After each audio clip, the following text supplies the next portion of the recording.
वदनं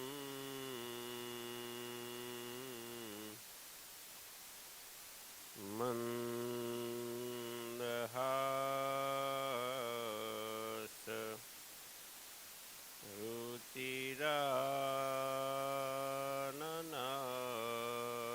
रुचिराननाम्बुजम् ऊर्जितं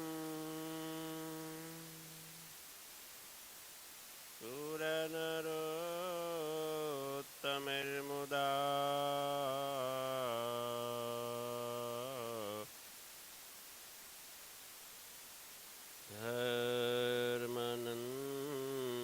धर्मनन्दनमहं विचिन्तये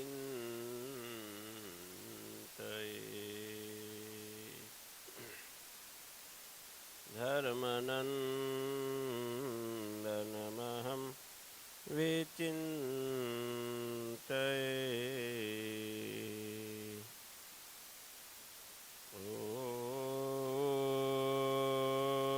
ॐ श्री स्वामिनारायणाय नमो नमः। श्री हरिकृष्णाय घनश्यामाय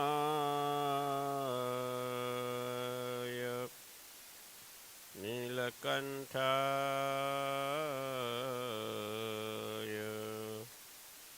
श्री सहजानंद स्वामिने नमो नमः। बोलो श्री स्वामीनारायण भगवाननी, श्री घनश्याम महाराजनी, श्री गोपीनाथ जी महाराजनी, श्री लक्ष्मीनारायण देवनी, श्री नरनारायण देवनी जय। श्री विघ्न विनायक देव, श्री कष्टभंजन देवनी जय। उमापति महादेवनी जय।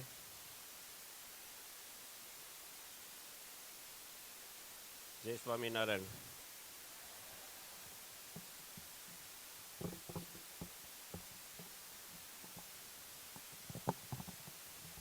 इष्टदेव भगवान श्री स्वामीनारायण, पूज्य राघव स्वामी તેમજ રેક્ટર શ્રી કમલેશભાઈ, વિદ્યાર્થી બાલ દોસ્તો આપ સૌને ભાવથી જય સ્વામિનારાયણ, જય સ્વામિનારાયણ, જય સ્વામિનારાયણ। સાવધાન, આપણે ભગવાનની સામે બેઠા છીએ અને ભગવાન આપણને જોઈ રહ્યા છે।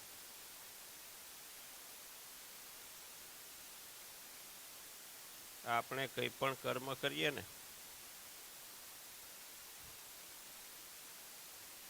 એ બીજા કોઈ જુએ કે ના જુએ, પણ ભગવાન તો જોઈ જ રહ્યા છે। કેમ ખબર છે?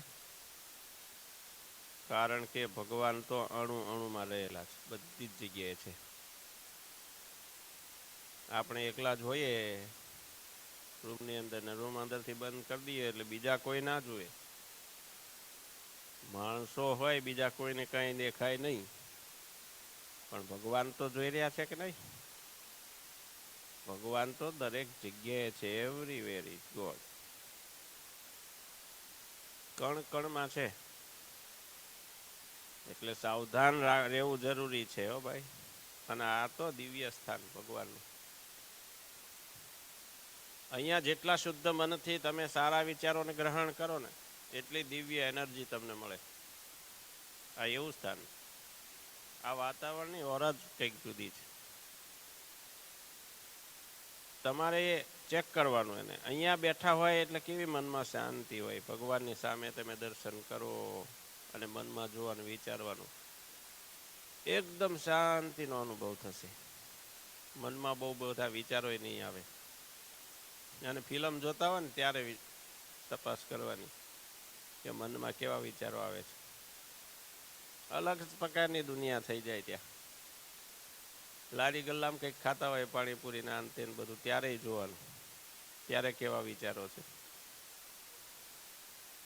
એટલે આ છે ને પરમ શાંતિનું સ્થાન કહેવાય. ભગવાનનું મંદિર છે એ પરમ શાંતિનું સ્થાન. અને ભગવાનના ભક્તો જે છે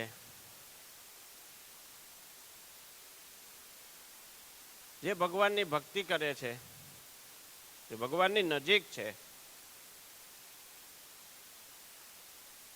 એ લોકોના વચનને ભગવાન સાર્થક કરે છે, સાચા કરે છે. લગભગ 500 વર્ષ પહેલાની વાત છે. હનુમાન ચાલીસા કેવી રીતે બની કોઈને ખબર છે? કોઈ જાણો છો તમારામાંથી? તું જાણે છે તો જ્ઞાની થઈ ગયો કહેવાય. ચાલ તું કે બધાને. ઉભો થા. બોલ. બરાબર, સારું, ચાલો આપણે સાંભળીએ એની કથાને. બેસો. 500 વર્ષ પહેલાની વાત છે આ. સંત તુલસીદાસજીએ રામાયણની રચના કરી નાખ્યા પછીની વાત. રામાયણની રચના કર્યા પછી બાકીનું જીવન ભગવાન શ્રી રામના નામ સ્મરણમાં વિતાવતા હતા. ભજન ભક્તિ કરે, કીર્તન કરે, કથા કરે. કોઈ આવે સત્સંગી તો એને કથા સંભળાવે. એકવાર બનારસમાં પોતાના મકાનના ઓટલા ઉપર તુલસીદાસજી બેઠા હતા, રામ નામ જપતા હતા. એમના ઘર પાસેથી કોઈ માણસ મૃત્યુ પામેલો એનું શબ નીકળ્યું. શબ યાત્રા, અંતિમ યાત્રા નીકળી. તુલસીદાસજીની એકદમ ઘરની નજીક જ કોઈ યુવાનનું મૃત્યુ થયું હતું. એ યુવાનના લગ્ન થોડા દિવસ પહેલા જ થયેલા અને યુવાન વયમાં માણસ મૃત્યુ પામ્યો. વિચાર કરો કે આપણું કઈ નક્કી ખરું? મૃત્યુનું કઈ ઠેકાણું નથી. 80, 85, 90, 100 વર્ષના માણસો જીવતા હોય અને 25-30 વર્ષના યુવાન કે 10-15 વર્ષના યુવાનો મૃત્યુ પામે એવી દુર્ઘટનાઓ બનતી હોય છે. એવી જ રીતે આ યુવાન મૃત્યુ પામ્યો અને તુલસીદાસની ઘરની બાજુથી શબયાત્રા પસાર થઈ. એની પાછળ શબયાત્રાની પાછળ એક સ્ત્રી દોડતી આવતી. એ જે પેલો યુવક મૃત્યુ પામેલો એની પત્ની હતી. તુલસીદાસ પાસે આવી દોડીને માથું પછાડીને પોતાના પતિને જીવતો કરવા માટે એણે પ્રાર્થના કરી. રડી રડી અને વિનંતી કરવા લાગી કે મારા પતિને જીવતો કરો. નાની ઉંમરમાં હું શું કરીશ એના વગર? શબયાત્રા ઊભી રહી ગઈ. કારણ કે બનારસમાં તુલસીદાસજીનું બહુ મોટું નામ હતું, માન સન્માન હતું. તુલસીદાસજી તો ભગવાનના બહુ મોટા ભક્ત હતા. તુલસીદાસજીએ શબયાત્રાના જે ડાઘુઓ હતા એને સંબોધીને કહ્યું. ડાઘુઓ એટલે ખબર છે ને? જે શબ ઉપાડતા હોય ને બધા અને આગળ ચાલતા હોય એને ડાઘુ કહેવાય. ડાકુ નહીં, ડાઘુ.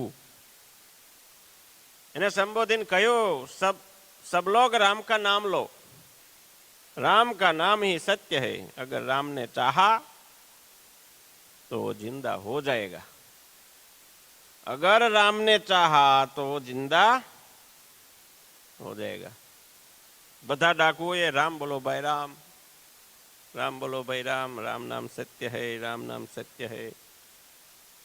નામ સંકીર્તન ચાલુ કર્યું, ધૂન બોલવા લાગ્યા અને આગળ વધ્યા.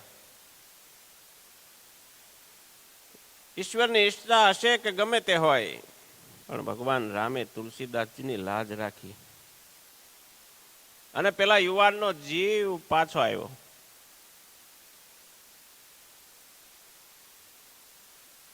ત્યારથી જ સ્મશાન યાત્રામાં જતી વખતે રામ બોલો ભાઈ રામ, અથવા તો રામ નામ સત્ય હે, આવી ધૂન બોલાતી હશે. કારણ કે અંત સમય જ્યારે માણસ મૃત્યુ પામે ત્યારે ભગવાનનું નામ એને સંભળાવવું જોઈએ. સંત તુલસીદાસજીએ મરેલા યુવાનને ફરી જીવતો કર્યો. એની ચર્ચા એ વખતે ચારેય બાજુ ફેલાઈ ગઈ. બાદશાહ અકબર એના નવરત્નોમાંના એક એવા ટોડરમલને પણ એની જાણ થઈ. અને એ વખતે ટોડરમલ યુપીના સીતાપુરમાં રહેતા અને અકબર રાજાના રાજ્યની અંદર કૃષિ તેમજ મહેસૂલ વિભાગે સંભાળતા. ટોડરમલે એ વાત કરી બાદશાહને कि तुलसीदास जी ने तो मुर्दे को जिंदा कर दिया, ऐसा हो ही नहीं सकता, बुलाओ उसको दरबार में. આજ્ઞા થઈ. અકબર બોલ્યો. બે સિપાહીને મોકલ્યા તુલસીદાસજીને બોલાવવા માટે. તુલસીદાસજી પાસે આવી અને એક સિપાही તોછડાઈથી બોલ્યો, अकबर बादशाह तुझको बुला रहे हैं, हमारे साथ चल. तुलसीदास जी कहते कि मुझे क्यों बुला है, मुझे कोई काम नहीं है उनका. अरे बादशाह को मेरा काम हो तो खुद यहाँ आ सकते हैं.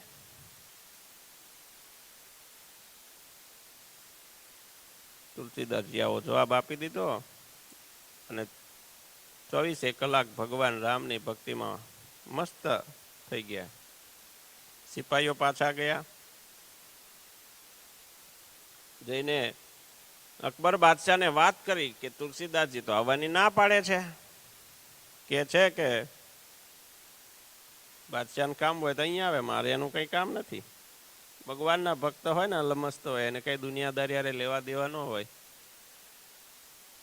એને તો વળી કોણ અકબર ને કોણ ટોડરમલ, એના માટે તો ભગવાન જ એક પોતાના રાજા. બાદશાહનું મગજ ગયું.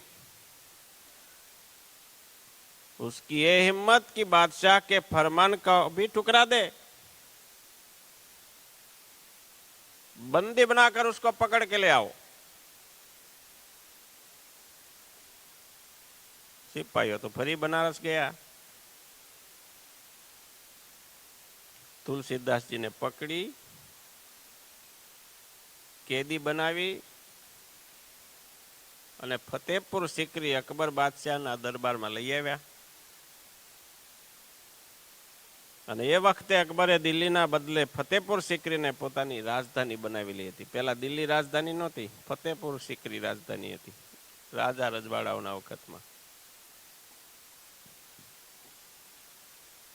बादशाह कहते तू तो बड़ा घमंडी लगता है, मैंने फरमान भेजा था फिर भी तू नहीं आया. सुना है तू मुर्दे को भी जिंदा कर सकता है, ये चमत्कार मुझे भी दिखा दे. त्यारे तुलसीदास जी के मैं कोई चमत्कार को जानता नहीं, ये तो मेरे राम जी की कृपा है, वही सब करते हैं, मैं कहा कुछ करता, मैं तो राम नाम जपता हूं, मुझे में कोई ऐसी ताकत नहीं है.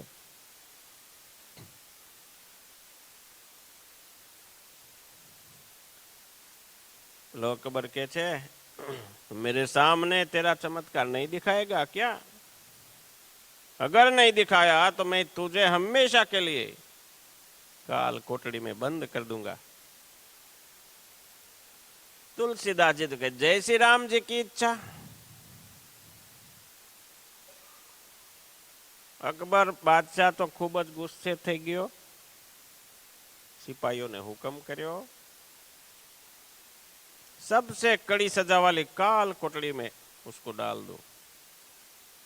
देखता हूं उसका राम जी कैसे उसको बाहर निकालता है। તુલસીદાસજીને તો સૌથી ખરાબમાં ખરાબ કાલ કોટડી હતી ને એની અંદર પૂરી દેવામાં આવ્યા, અને સંત તુલસીદાસ તો જેલમાં પણ ખુશ હતા. પોતાની ભક્તિના કારણે વિપત્તિને પણ એમણે સહર્ષ સ્વીકારી લીધી. વિપત્તિ કેમ આવી? રામ નામ જપતા હતા, રામ રામ કરતા હતા, ભક્તિ કરતા હતા, એટલા માટે એને બંધન થયું. એવું થયું ને. કાળ કોટડીની અંદર પણ એમણે ભગવાનને સંભાળ્યા, અને બંધનમાંથી મુક્તિ માટે એમણે હનુમાનજી મહારાજને દિલથી યાદ કર્યા. કેવી રીતે યાદ કર્યા? દિલથી યાદ કર્યા. ભગવાનને પ્રાર્થના કરવી ને તો દિલથી, હૃદયથી પ્રાર્થના કરો ને તો એ પ્રાર્થના ભગવાન સુધી પહોંચે. અને આ સંત તુલસીદાસજીએ દિલથી હનુમાનજી મહારાજને યાદ કર્યા છે.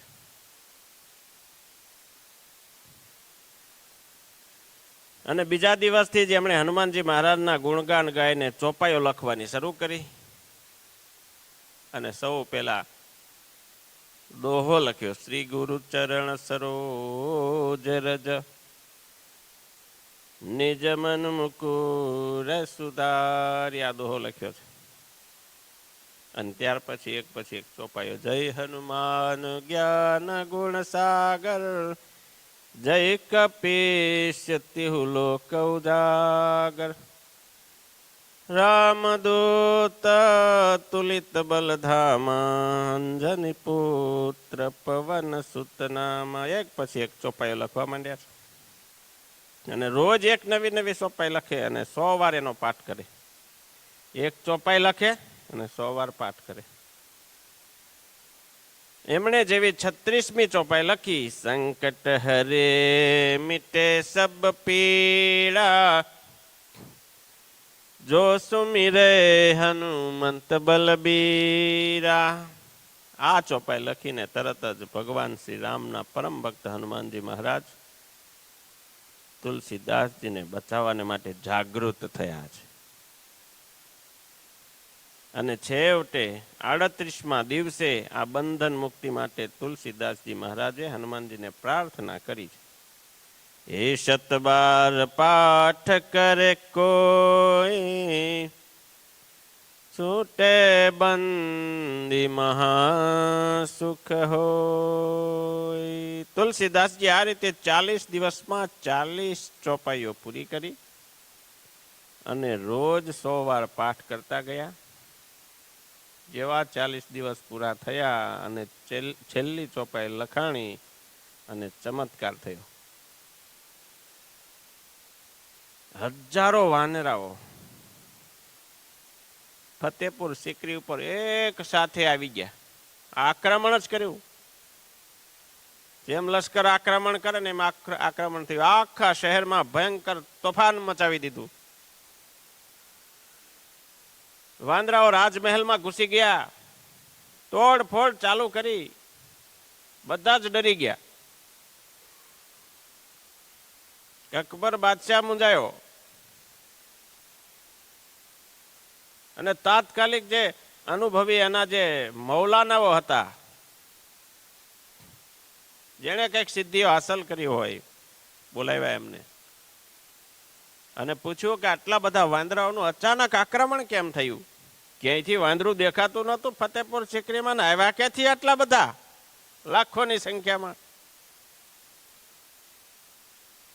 ત્યારે પેલા જે મુલ્લાઓ હતા એ તો કહે છે કે બાદશાહ સલામત, ये तो बड़ा खुदा का बहुत बड़ा खौफ नजर आता है. आपने किसी खुदा के बंदे को हानि पहुंचाई है, खुदा के बंदे के साथ कोई नाइंसाफी की है क्या? किसी खुदा के फरिश्ते को कोई सजा दी है आपने? अकबर बादशाह ना दरबार में तो घણા બધા ગુનેગારોને રોજ કોઈ ને કોઈ સજા થતી જ હોય. એને યાદ કર્યું, કેસેટ રિવર્સ કરી, છેવટે એને યાદ આવ્યું કે બનારસના એક પંડિતને એણે 40 દિવસ પહેલા કાળ કોટડીમાં સખત કેદની સજા કરી હતી અને કહ્યું કે हाँ 40 दिन पहले बनारस के एक पंडित ने किसी मुर्दे को जिंदा किया था, तो मैंने 2 सिपाही भेज के उसको यहाँ बुलाया, लेकिन वो आया नहीं। तो दूसरी बार मेरे फरमान से सिपाही उसको कैदी बनाकर यहाँ ले आए थे। मैंने उसको किसी मुर्दे को मेरे सामने जिंदा करने को बोला, उसने मना कर दिया और बोला कि ये तो मेरे राम जी की कृपा थी, तो मैंने उसको काल कोटड़ी में डाल दिया। ऐसी घटना हुई थी। पहला मौलाना वो कहे कि हुजूर आपने तो बहुत गलत किया। ससम्मान उसको बाहर निकाला जाए, उसकी माफी मांगी जाए, तब ये सारे बंदर यहां से भाग जाएंगे। ત્યાર પછી પેલો અકબર જે છે ને જાતે કાલકોટડીમાં ગયો, 2 હાથ જોડી સંત તુલસીદાસના પગમાં પડ્યો, માફી માગી, સન્માન સહિત રાજ દરબારમાં લઈ આવ્યા, આસન આપ્યું, પૂજા કરી, એને રાજી કર્યા. પેલા સંત તુલસીદાસજીને રાજી કરવા પડે ને તો એ પ્રાર્થના કરે. બહુ સન્માન કરી, આગતા સ્વાગતા કરી અને તુલસીદાસને એને માફી માગી. અને ત્યારે સંત તુલસીદાસજી એ જ વખતે 2 હાથ જોડી હનુમાનજી મહારાજને મનોમન પ્રાર્થના કરી. કેવી રીતે? મનમાં બહાર જોર જોરથી બૂમો પાડીને નહીં, મનમાં અને મનમાં હનુમાનજી મહારાજને 2 હાથ જોડીને પ્રણામ કર્યા. અને જેવો તુલસીદાસજી હનુમાનજી મહારાજનો આભાર માન્યો, પ્રણામ કર્યા, પ્રાર્થના કરી, અને તરત જ તમામ જે વાંદરાઓ હતા એક સાથે કોઈ બોલાવ્યા હોય ને એમ ફતેપુર સિકરીની બહાર નીકળી ગયા. અને અકબરે પેલા એની નજર આ ઘટના જોઈ. આવું બનેલું. લ્યો, अकबर कहते मैंने आपका बहुत बड़ा गुनाह किया है, आप हमसे कुछ मांगिए। तुलसीदास जी ने એવું કીધું કે मांगिए, क्या चाहिए आपको, मैंने बहुत सताया आपको। ત્યારે तुलसीदास શું કહે છે કે मेरे देने वाला तो मेरा राम है। कौन है देने वाला? उसने मुझे सब कुछ दिया है, आपसे मैं क्या मांगू? हमको भी दिया है कि नहीं दिया सब कुछ भगवान ने? 2 आंखें दी, 2 हाथ दिए, 2 पाँव दिया, बुद्धि दी है, सर्वांग संपूर्ण शरीर दिया, सूर्य चंद्र पृथ्वी जल तेज वायु आकाश सब कुछ भगवान ने मुफ्त में दिया है हम सबको। तुलसीदास कहते हैं कि अगर कुछ देना चाहते हो तो ये फतेहपुर सिकरी छोड़ दो, आ शहर छोड़ी देगा, कई तारा आपको जो है मने यहां से चले जाओ दिल्ली। बादशाह अकबरे संत तुलसीदास जी ने मान सहित बनारस पहुंचाड्या અને થોડા દિવસ પછી ફતેહપુર સિકરી છોડીને ફરીથી રાજધાની દિલ્હી બનાવી. દિલ્હી જતો રહ્યો. ચમત્કાર દેખાણો પછી જ નમસ્કાર હોય ને. હનુમાનજી મહારાજે ચમત્કાર દેખાડી દીધો. એને ખબર હતી કે આ સંત તુલસીદાસજીની રક્ષામાં તો રામ અને હનુમાનજી મહારાજ બંને છે. એટલે ભગવાન સતત આપણી રક્ષામાં હોય જ છે બાલ દોસ્તો. બસ દિલથી ભગવાનને પ્રાર્થના કરો, નિર્દોષ મનથી, કપટ ના હોવું જોઈએ. હનુમાન ચાલીસાની રચના આ રીતે તુલસીદાસજીએ જેલમાં કરી હતી અને પોતે બંધનથી મુક્ત થયા હતા. અને રોજ જે પણ ચોપાઈ લખી એનો રોજ એમણે 100 વાર પાઠ કર્યો. એક ચોપાઈ 100 વાર. એવી 40 દિવસે 40 ચોપાઈને 40 100 વાર એમણે પાઠ કરેલો. કળિયુગમાં આજે પણ હનુમાનજી મહારાજ સાક્ષાત બિરાજમાન છે. અને કોઈ પણ જાતના સંકટ માટે હનુમાન ચાલીસા અદ્ભુત કામ પણ કરે છે. આજે પણ ચમત્કાર છે. અને હનુમાનજી મહારાજની કોઈ પણ ચોપાઈ લઈ લો, એ મંત્રનું કામ કરે છે.